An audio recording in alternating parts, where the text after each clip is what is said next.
So can I find that back?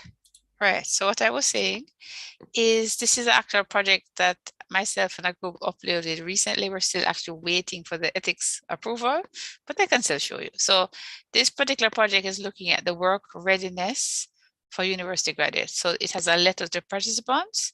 So this letter, which seems long, is what, so it has a research team is conducting research on work readiness. This is the aim of the project. Your participation is voluntary. So this part of it is really telling you that how long it's going to take. There are no potential risk. It's for scientific and educational purposes. By checking yes, you're authorizing consent, and the people who have said yes, that they understand the description of the study, that they know that they can withdraw any time, and that these are the rules. This part is actually just straight from the UTech database. I'm going to show you in a second if you haven't looked at it before. So the plan was to collect the data in this time period, which won't be possible because we haven't got the ethics approval yet. And then these are the two lead persons, myself and this lady who's a lecturer in Fells. And that is our letter to the participant. Then we also had... Teach. Yes? Not seeing it. You're not seeing it? No. Okay, hold on, let me start again. Share screen. You seeing it now? Yes, teach. Okay, right. So I was showing you this, the letter to participants, which basically said the research team is conducting research. It tells you the aim, tells them that their participation is voluntary. It tells them you're expected to do an online survey that's going to take 30 minutes about. There are no risks for this particular project. It's going to be used for educational and scientific purposes. And if you click yes, then that means that you think you read and understand, that you know you can withdraw at any time. That is going to, at the time we had planned to start it at this time. Since we haven't started it, we will have to change these dates. And then this part is from UTech. Participation is voluntary, there's no risk. They can ask questions and they can contact the UTech Graduate Studies, and this is the number and extension. Your digital signature shows you have been informed, and they can email me or my co-lead at these two email addresses, and that's it.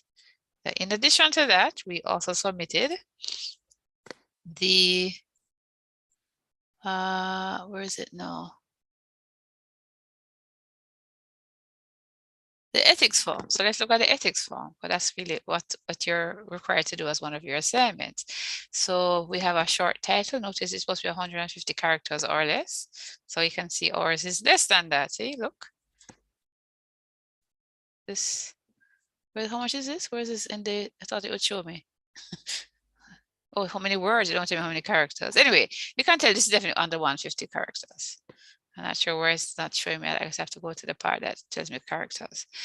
And has it been submitted to an ethics committee before? I am the principal investigator. This is the secondary investigator. Are there student researchers? So there actually is a different section for postgraduate versus undergraduate. And you would put the names and IDs of the people in. Because just for those wondering why is it this way? Postgraduate tends to be done by one person or two people. Undergraduate tend to be big groups, so it's like a different form. Then this part, this is just for going forward, guys.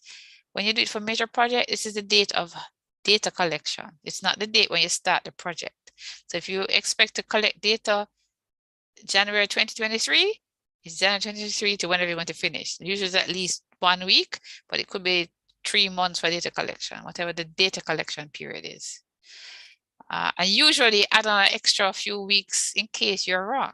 So you put, you put extra little lead time to what you expect.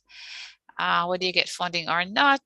And this is something about the funding body. If that applies to you, is there any legislation about privacy related to that project? In this project, definitely no.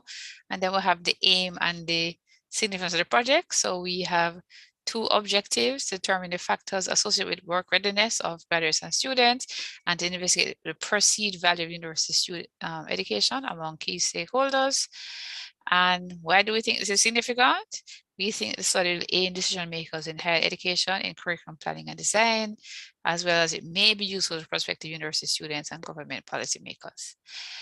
And then this is, does the ethics research, will it, this particular project, does it involve people with mental impairment? No. With people who are medical, highly dependent on medical care and this research? No. People who are prisoners? No. People who are we using human tissue samples, etc.? No. Is it some specific cultural group? No. I mean, it's just everybody in the whole society. It's not like, like if it was, for example, this would be yes if it was looking at the, the what are they called now? I'm trying to remember the group. What is the group? What was the group in the news the other day? Can't remember their name. Can't even remember. You know that group that Nanny is supposed to be from? Nanny, the fictitious national hero? The Maroon. The Maroons. There you go. Thank you. Like that would be the cultural group in Jamaica. I'm not sure what other culture we had. That's the only indigenous group we have in Jamaica, as far as I know. Somebody who knows more about history than me can inform me if I'm wrong. That's the only one I know about. Assisted, as far as I know, all the others have died off. That's as far as I know. Obviously not using assisted reproductive technology. Epidemiology is when you look at, it's a health study looking at populations. We're not doing that here. Human genetic work research, obviously not. Are we looking at something where we don't tell people that we're watching them? No. Is it a clinical trial? No. All clinical trials are health related, guys. And does it involve children? No. By the way, if there was yes to any of them, it doesn't mean you can't do it. It just means that automatically goes to the UTEC General Ethics Committee. When it's no, it goes to the Faculty Ethics Committee. But if this is yes, then they're always going to want more detail about the project, because it's more likely that there's going to be the possibility of ethical challenges. Because, for example, with children, it is more likely children have challenges making good judgment decisions. So you always have to have the assent of the children as well as the informed consent of their parents and guardians. If you're looking at indigenous groups, there are possible ways to abuse them, The point is, if you're looking at people who have mental impairments, similarly like children, there's a possibility that they will not be treated well. So there needs to be some special consideration for those groups. Most of the rest of them, you wouldn't. The only other one that you're likely to maybe do is sometimes some projects in computing want to look at people with medical care. Usually it's not people highly dependent. So, and if it was, you want to look at the ones who are not highly dependent. So if you want to look at Alzheimer's, you want to look at people in the early stage, I would recommend. If you want to look at diabetes, don't start with the people who are in hospital. Start with the ones who are the well-off population, because first, nobody in the school is trained in health. And so unless there's some really good reason, you want to start with people who are the less sick, not the ones who are highly dependent. These people are, look at the list: emergency care, intensive care, neonatal intensive care, terminally ill or conscious. You don't want to start with these people as an undergraduate student doing research. But no problem doing research with people who have like chronic diseases or even COVID. That'd be fine. That's not the COVID cases that are in intensive care or emergency care, if you're following my drift. So if there are children involved, you would put in the number, which that doesn't. So my project didn't have any children, so there is no number involved. So then I have something for every single part of the project. So where the project we conducted, we are going to workplaces in urban and rural parishes of Jamaica, in tourism, agriculture, education, ICT, health, and construction. This list is actually dependent on after we get his approval, because any one of these people, if they say tell us no, we won't be doing it. That's why it says we're not sure. All major universities, which is UTEC, UE, NCU, UCC, and MICO, is the plan. What's the research design? It's cross-sectional, where it just defines cross-sectional. So that means we're going to use online questionnaires, and it's going to be used to collect data from both employers and university staff. And it says that we're going to do it online and or voice messaging apps. And which participant groups we're selecting and why? So we have two groups, university graduates and stakeholders that interact with university students and graduates. So these stakeholders include staff members as well as owners and managers of large organizations. This approach utilizes triangulation. By the way, the word triangulation means where you use more than one method to get to the same answer. So there's like a triangle. So triangulation to determine it. So we're not only going to ask university graduates what they think of the value of university education, we're going to ask people who hire university graduates, as well as people who work with university graduates and students. So we're trying to ask many people so we can get a good idea of the value of university education. So it says, how will we approach these people? Post letters to participants and inform consent form are attached. That's what we're going to do, because there's a poster. How much time will they give them to participate? 1 to 2 weeks. How will they be selected?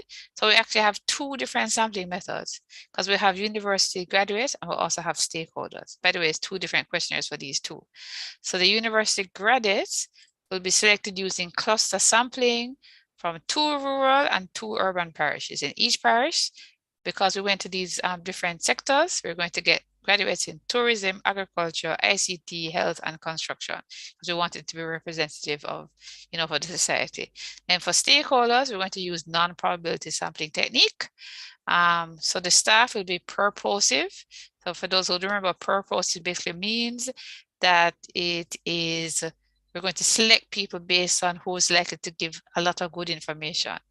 And then for owners and managers, we're just going to use convenience sampling by industry. So anybody in these industries who say yes, so tourism, agriculture, education, ICT, we're not going to do it by any probability method. Then, how many people will be recruited? So we're going to say we're going to do 150 university graduates, 150 students, graduates, and 100 stakeholders. Remember, the stakeholders are here: owners, managers, and university staff. And what are we going to do? Let me see here. What's this question? Also, we're telling you why is this good? Collecting data from these groups will aid in providing a representative sample of the population. We decided to use a rule of thumb since we are utilizing convenient sampling. What's required for the participants? We're asking them to complete questionnaires. How will we protect their privacy? We're going to not have any identifying information aside code numbers and cents. We're going to store their data in a password protected file. That's only going to be available to the research team. The people who are leading the study have done a survey before. And so we just said that we've done surveys mostly by UTech students in Jamaica. And how are we going to manage the data? So we're going to have the data in password protected files, and only the research team will have access back up on the cloud. And each research member is going to sign a non-disclosure agreement that they're going to give the information to anybody else. And then what are we going to do to interpret the data? We're going to clean it first, as in look to see if there's any data that is like it's going to be deleted because it doesn't have complete data. Like any person who doesn't fill out all the data, we want to delete that from the list. And then we'll put it in a spreadsheet so we can look at that data using descriptive and analytical statistics, including cross-correlation and correlations. So the last section now is about the review of the progress and winding up procedures. So we're going to look at the progress bi-monthly. We're going to duty of care. After the people, the participant sign a consent form, they have the option to upload at any time. We're going to, duty of care is going to be that their answers are anonymous. If there's any negative outcomes, they'll report it to the Office of Graduate Studies, but this is not expected. So, but if there's something goes wrong, we will halt the study. And feedback, by the way, there's an ethical obligation to give feedback to participants. And when we say feedback, we don't mean your response. It means if anybody in the study wants to know about the study as a whole, they can. So anybody in this study who wants to get a summary, they will get an email. So they will indicate, we'll ask them, do you want a summary of the results? And if they say yes, we'll send them an email at the end of the study. In addition, obviously, since we're going to publish, they can read about it in newspapers or scholarly literature. And then this would be my name and the signature and the date, and supervisor name, signature and date, and that's it. Any comment or question? Not yet. Not yet, okay. So far, this just looks like the structure.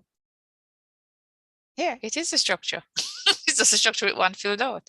So then, oh, and this is our ads. So this is add to graduates.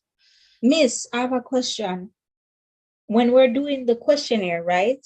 Yeah. Because you did mention that we should have like a little thing that they could sign, not like an NDA, but like an agreement to say this is the responses won't go anywhere. This is transparent. You can pull out whenever you want. That's something we write on our own and we submit it to you and you tell us what can go and what can't go, right? Or do we get like a template to? There's a template. There's a template. I'm actually wondering where it is here. Let me go back to this. I'm wondering, it didn't have it separately, did it? There's a template. So let me go back to, yeah, I was just going to show you this. I'll come back to the template. I don't see it here actually, but okay. Let me just finish what I was showing you. So let's just do, oh no, I didn't want to do that again. I just want to show you show you for 2 seconds. So this is not required for your assignment, but this is actually our questionnaire. It's quite long. So we have the level of education, the first university you attended. This is for graduates, and then they put different demographics. So age ranges, gender, parish of employment status, and then a number of questions now, like university education adequately prepares students for world of work, and whether they agree or disagree. Experience is more important than education and training. So we have a lot of questions there. And by the way, just to tell you that we're practicing what we preach, not all the questions, some of these questions, maybe 3/4 of them came or were adapted from existing questionnaires. So these came from other questionnaires really. So all of this, so we have, yeah, so let me stop that. Let me share what you're asking me. So there is a form that gives you the informed consent. Informed consent is in here. Informed consent. Yeah, so yes, there is a automatic. Let me share back the screen.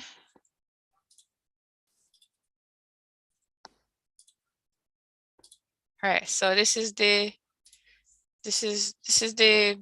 formal consent form. So if you see at the end, this is the participant to sign. And it's very unexciting. It's just a project title, the same thing you put in the application form, is the same thing you put right there. This should be the researcher name and address. And by the way, it's fine to put 237 Old Hope Road. You don't have to put your personal address. That's not required. But you would need to put a real phone number and an email address. And even that phone number could actually be, but if you go to be a UTech phone number, it needs to be of a phone number that somebody will answer, but so it needs to be a real phone number. So again, you all know the aim of your study and the potential benefits, even not to them. And when you're going to collect the data, but so this has to be filled out. So I've seen so many people like submit this to the ethics committee and they don't fill it out. So it's just really, you already know, because you already done your project, you know an aim. The aim is the same as a purpose for those who don't know. Remember you had the purpose in the concept note? Purpose and aim, same thing. And if a study doesn't have any potential benefits, something is really wrong. So another way to call the benefits, the potential benefits is the same as significance. So this is that. So you already know a purpose and you already know the significance. That's what this is. You should have an estimate of when you expect to gather the data. And then this is where you sign and the participant signs. That's it. Okay. Hopefully that answers your question, whoever was asking. Thanks, Miss. Brianna, my name is anything but that. As you know. Yeah. So let me see now. I'm not even sure where this thing is, so let me find it back. Why am I going to find this? Let's see, hopefully it's in here.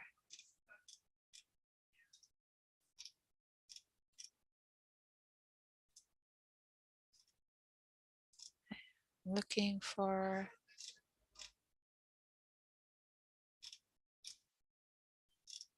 Okay, this is not, I'm not finding what I'm looking for.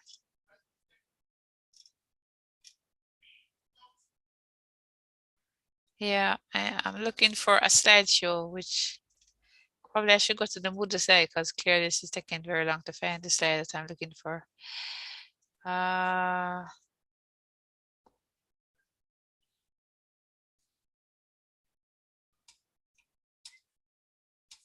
Next type. Okay then. This must be here somewhere. Oh my word. Okay. Clearly it's not, I don't know why I can't find this slideshow.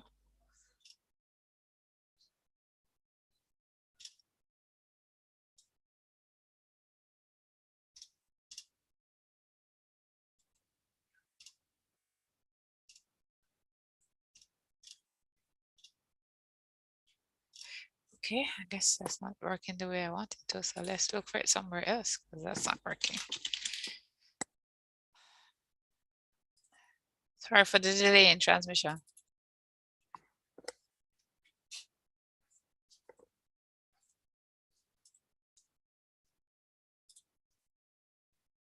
Okay.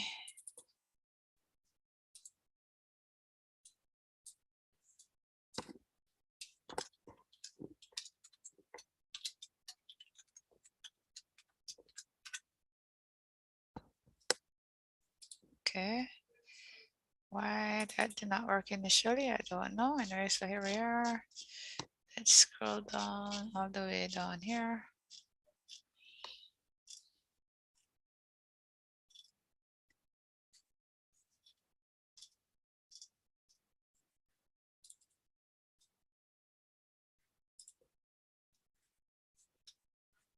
Okay.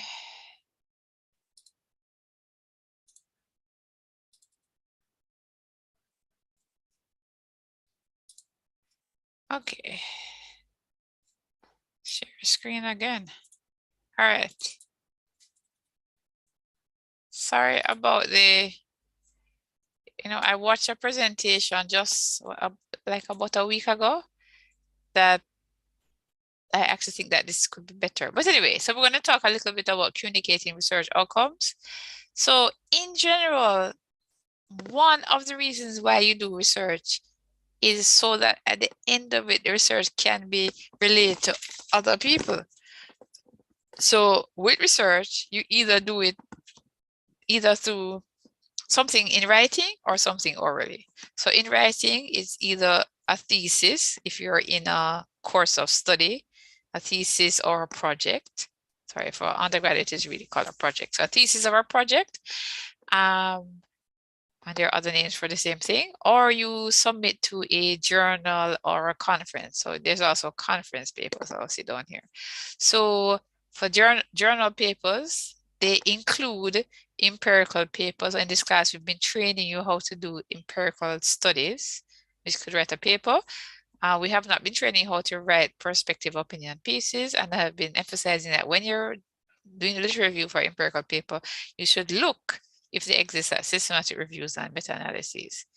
And there are other types, but these are the three types of paper. So a perspective piece is a paper submitted in a journal that also makes reference to academic papers, but at the end of it, it's really the writer giving his or her opinion about the topic. It's not based on collection of data. And then another type of research outcome is going to academic conferences. So at an academic conference, a paper is considered better than a poster. So usually students present work in progress in posters. So a work in progress is when you have done either only chapter 1 to 3, or you've started preliminary data collection, but your research is not finished. Then you present a poster. Sometimes in some academic conferences, posters include the entire projects, but either way, paper presentations are considered better. And by the way, what is strange about this? A presentation can be with or without a paper. So sometimes you only have an abstract and you give a oral presentation, like for 10 to 20 minutes, as in they give you a time in the actual conference. And sometimes the whole paper would be in a digital or printed proceedings. And so a paper presentation is better than an oral presentation with just an abstract. And then a poster would be the least ranked of these options. And then generally journal papers are higher ranked than academic conference papers or presentations. So the whole point is, if research is valuable, it doesn't make any sense to do it just to lock it up, even only in a thesis. So generally, if you do a good thesis or a good major project, you really want to be, in fact, what is not here. Another possible way to communicate is actually in the media. So I actually think that the media should be on this slide, but usually academics are focusing mostly on journal papers and academic conferences, but definitely media really can also be a way to communicate research. So as you, I think, already know, the research report for what we're using in SCIT has 5 chapters: the intro, lit review, the methods, the analysis, the conclusions, recommendations. In the entire project, you have front matter, which you don't have that word anywhere, but the front matter includes a table of contents, a table of figures, an abstract or executive summary. It might have acknowledgements, all kind of things. So you don't put the word front matter, all this is called the front matter.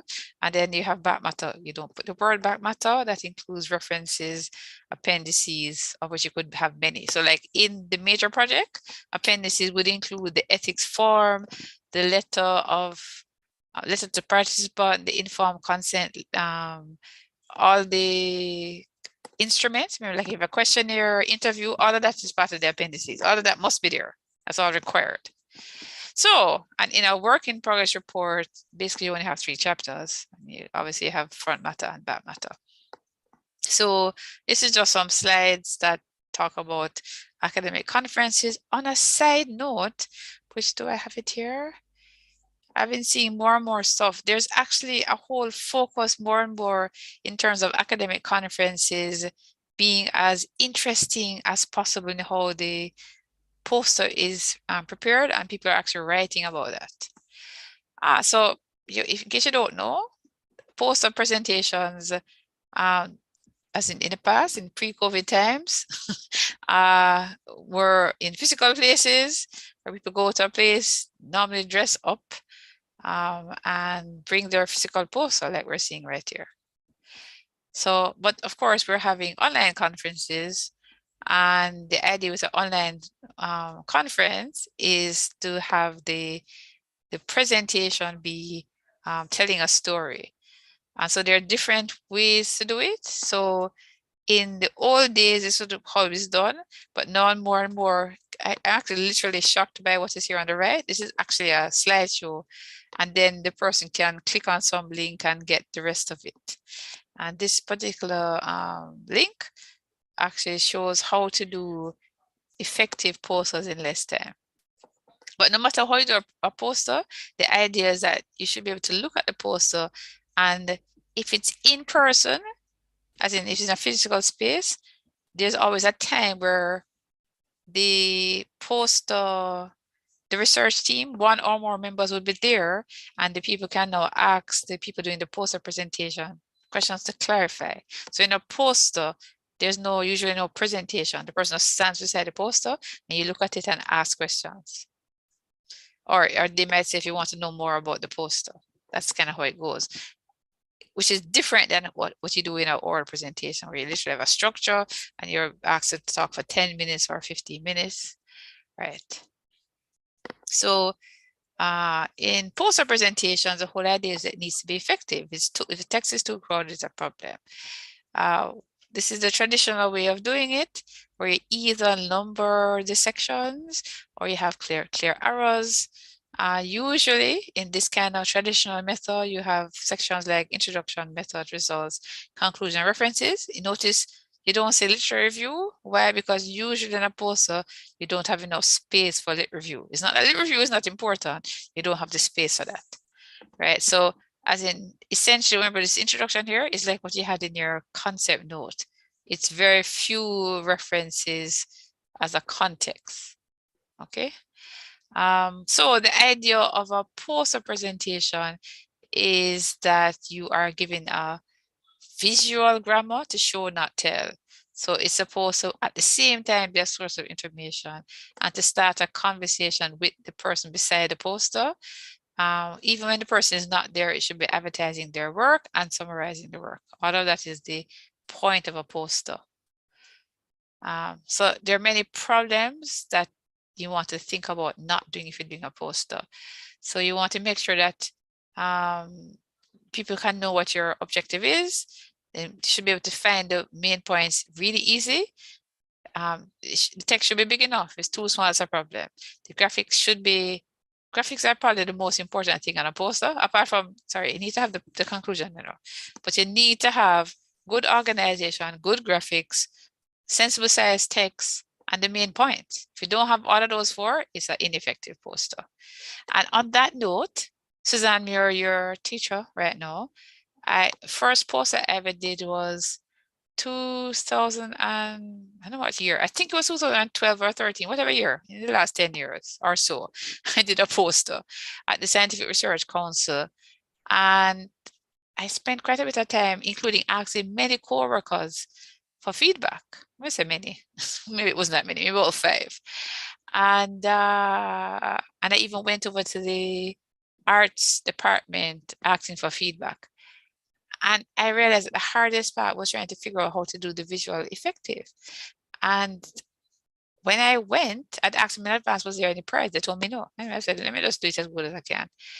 They actually decided to have prizes, and I got second place prize. And the reason why I was literally surprised is a person who got third place prize. I looked at hers, and it was about one sophisticated, important project that was about something to like cure cancer, really. It didn't cure cancer, but it was a cancer-related project and a nice, important project. And I said to the lady, I said, the only reason why I got won over her was because your vision wasn't, and she started being defensive, telling me she went to some international conference and they were so impressed. I said, yes, they're impressed with your research because your research is excellent, but the poster could be better. At the end of it is because the way she had the graphics, when I looked at it carefully, I saw her research was excellent, but it was really about the communication of her research in terms of the visual content wasn't what, even though mine was not perfect either, mine was just better from a visual point of view than hers. It is what it is. So even when you have excellent research, you need to think about how can you communicate it if you're doing a poster. So you have to think about the following kinds of things. What's your message? What do you have room for on the poster in any particular project? The organizer will specify the size. So you figure out what you can fit, what you have to leave out, what's the layout. Usually even this I tell you, whether it's landscape or portrait. And if it's in person, you have to think about how much money you have. Usually if it's in person and you're going to some important event, you actually need to spend money or find somebody to sponsor you. And if you have the money, it's better to contract it out rather than do it yourself. I mean, certainly even when I did the poster, I certainly paid somebody to print the poster at a company, so it would be of high quality. So, and at the end of it, you want to ask, is the main message obvious? And that is why I went around and asked people, could they get it? You want to make sure you edit the text. You want to make sure you request comments on draft, and there should be a way to, within 60 seconds or less, get what the major point of the project is. So even if somebody decides to stay for, I don't know, 10 minutes on the poster, within 1 minute, they should be able to get the gist of what the project is about. Because basically, if they don't, most people will move on, whether it's online or in person. So you need to think about in a paper presentation now. In fact, just like a poster presentation, you need to think about who is your audience. And in a paper presentation, some of the things to think about is what's the type of academic background, the age and experience, expertise in your specialization. Why? Because people don't have expertise, you have to define more of the terms. You know, if somebody doesn't know what AI means, you need to define it necessarily. If you're around only computer scientists, that definition is not necessary. Maybe if you're going to get into some specific unique type of machine learning, then maybe you need to specifically define that. So it depends on who you're talking to. Even the nature of your language, it's always good to have pictures, even in a paper oral presentation, because if you're talking for too long, it becomes a bit boring. So a presentation is not to impress. It's not to tell everybody all what you know about a subject, and certainly not to tell you every detail, because you won't have time for that. It is to select what's most important. So earlier today, I had presentations in my class and people were just not being selective enough in presenting the most important part of the project. So any presentation, whether it's 10 minutes or 1 hour, it is to be selective about what's most important. So you want to give the audience a sense of your work. Like if there is actually a paper, your presentation should awe them so much, like not awe in color, you being present, like, wow, this research is like really exciting. Like the other day I went to a research project presentation at UTech, and somebody actually said, is there a paper we can read? And they shared the link, and I said, oh yes, I'm happy to get a link to the paper. Why? Because the presentation showed them that they wanted to know more. And also what is really good in academic presentations for conferences is that researchers who are serious want to get feedback on your work before you usually go to a conference before you present the same kind of information in a journal, or if you're in a PhD program or a master's program, so that you can get feedback so you can wheel and come again, make your work even better. So in fact, let's just say the equivalent of this for you as undergraduate students. You're going to do a mini Viva when you do major projects.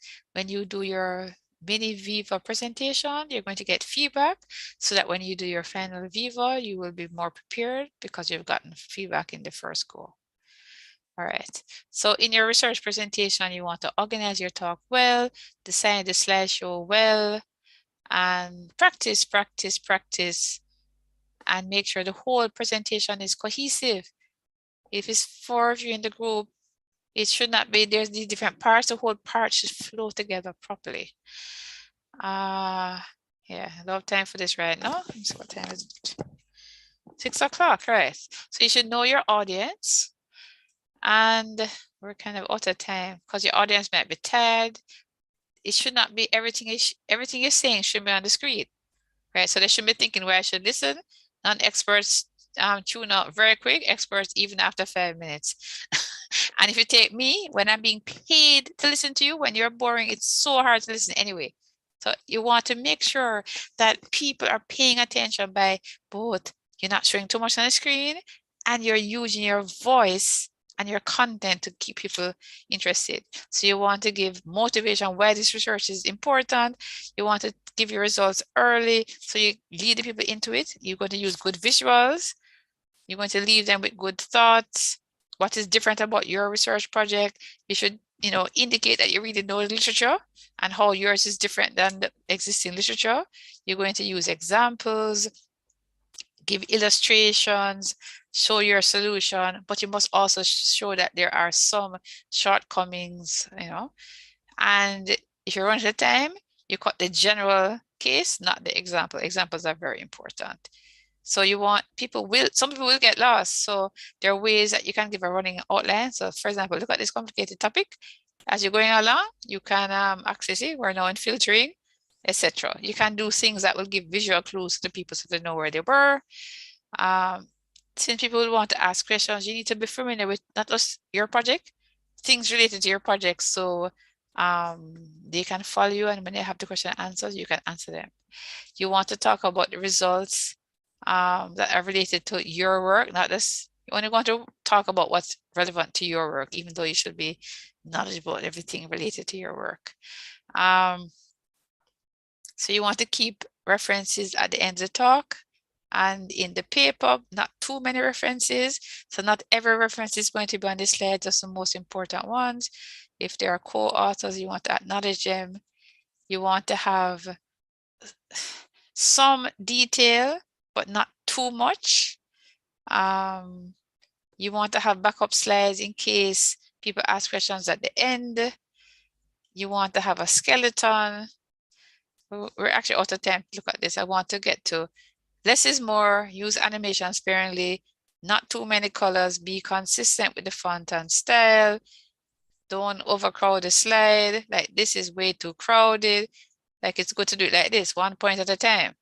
Because when you do it 1 point at a time, it will help the audience, will prevent audience from reading ahead, like we're saying right there. You want to use a good font size, generally speaking, 12 point and more, 18 is the lowest ever. Like, so, you know, like in text, 12 is the lowest, or 11.